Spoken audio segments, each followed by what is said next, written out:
Computadora.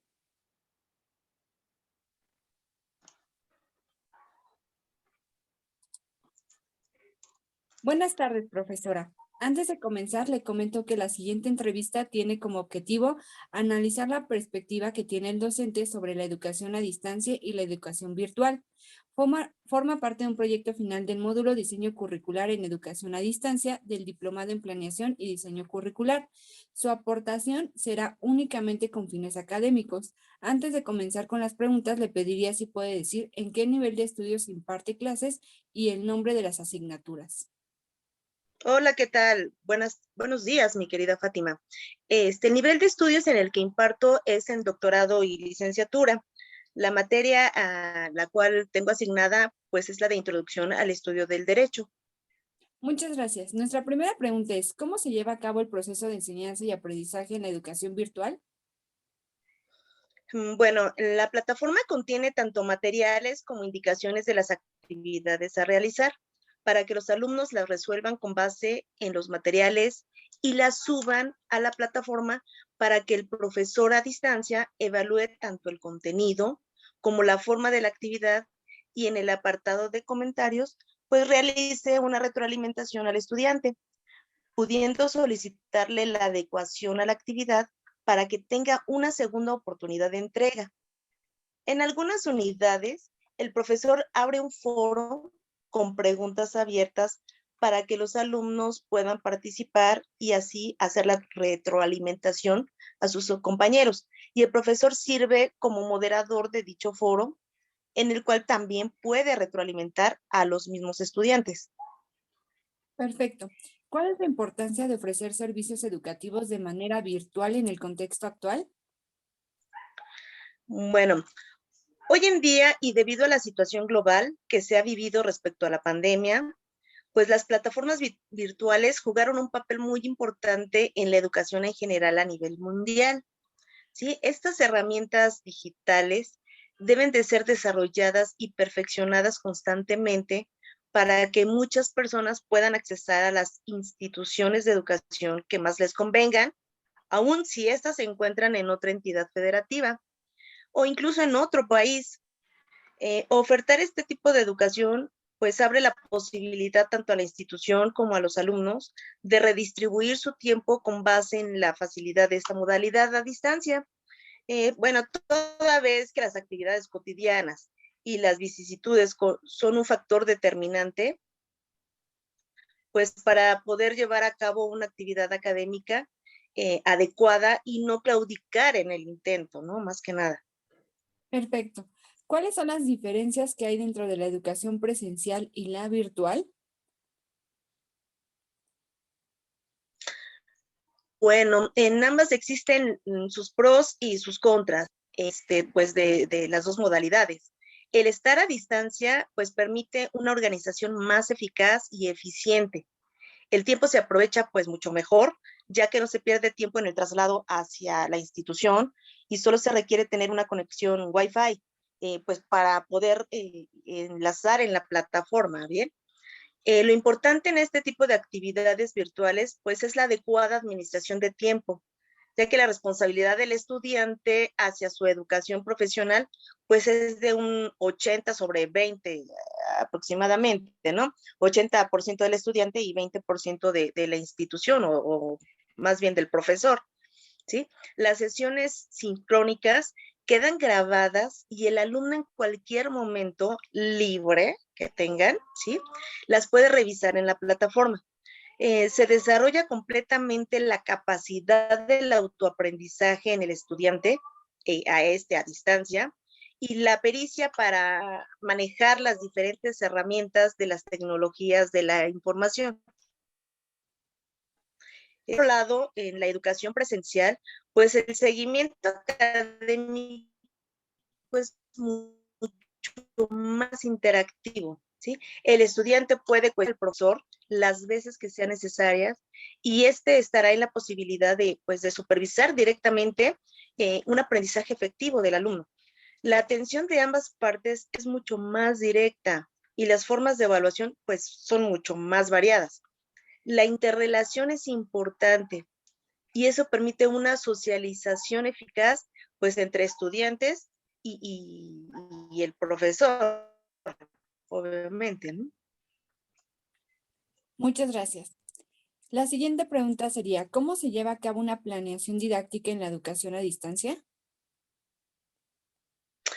Bueno, pues la planeación es prácticamente la misma respecto a la educación a distancia.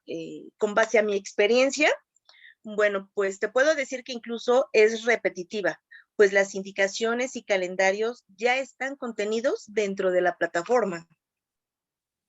¿Cuál es el papel del docente dentro de la educación virtual?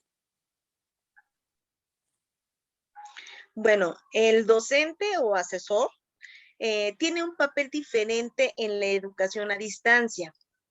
Hoy en día puede estar mucho más en contacto con sus alumnos porque a través de la misma plataforma o de las diferentes redes sociales e incluso a través de las sesiones sincrónicas, ¿sí? Bueno, estas son las clases virtuales. Eh, Sin embargo, siempre está la dificultad de poder estar en comunicación directa con el docente, a quien debido a la misma dinámica, ¿sí? Que se genera en esta modalidad, pues no cuenta con un horario definido para poder estar en comunicación con los alumnos y esto pues dificulta en muchas ocasiones la dinámica académica, amén de la falta de pericia o de conocimiento de la plataforma y también pues de sus herramientas. ¿Qué conocimientos didácticos debe tener un profesor que imparte clases en la modalidad a distancia? Pues en sentido amplio, debe de tener una excelente ortografía, ¿sí? Y una muy buena disposición para expresar sus ideas a través del lenguaje escrito. En sentido estricto, digamos, y para que la retroalimentación sea efectiva y cumpla con su función, es decir, mejorar el proceso de aprendizaje de los estudiantes a partir de una referencia que se proporcione con la misma, pues esta debe reunir los siguientes elementos. Mira, por ejemplo, personalizar el saludo dirigido al estudiante refiriéndose al mismo por su nombre, ¿sí? Número 2, señalar el o los propósitos de la actividad. Número 3, con base en los criterios indicados en la rúbrica de evaluación, ¿sí? Señalar los aspectos que ha logrado el estudiante y especificar cuáles son los que éste necesita trabajar. Por ejemplo, en número 4, si se considera necesario enviar instrucciones, explicaciones o materiales adicionales, por ejemplo, los tutoriales, páginas electrónicas, artículos, entre otros. Estos deben ser pues para la corrección de la actividad.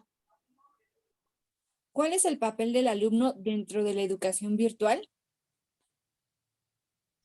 Bueno, pues por la experiencia adquirida en las diferentes instituciones en las que pues he tenido oportunidad de ser asesora a distancia, por ejemplo, he trabajado en la UNAM, en la UNADAM, en UTEL, entre otras, pues estas son muy reiterativas al recordarle constantemente al docente en línea que debe utilizar solo los canales instruccionales, por ejemplo, el correo, el Messenger y foros, con el fin de evitar una relación profesor-alumno más allá de lo académico. Perfecto. Entonces el alumno juega un papel más activo en esta modalidad, ¿verdad? Efectivamente, Fátima. La siguiente pregunta es, ¿cómo debe ser la evaluación en la educación virtual? Bueno, existen varias formas en cuanto a exámenes de autoevaluación, trabajos y ensayos que se suben a la plataforma y participaciones en los foros y en las sesiones sincrónicas. O sea, por ejemplo, el Open Class, un ejemplo. Perfecto. Claro, sí. ¿Cuál es la importancia de los materiales o recursos didácticos en el proceso de enseñanza y aprendizaje en la educación a distancia? Bueno, es el pilar de la educación a distancia. O sea, toda vez que dichos materiales sustituyen en muchas ocasiones la, la cátedra, perdón, del profesor presencial y son la guía permanente de los estudiantes. O sea, Estos materiales pueden ser desde libros electrónicos, artículos indexados o arbitrados, hasta un compendio de contenidos que desarrolla la misma institución.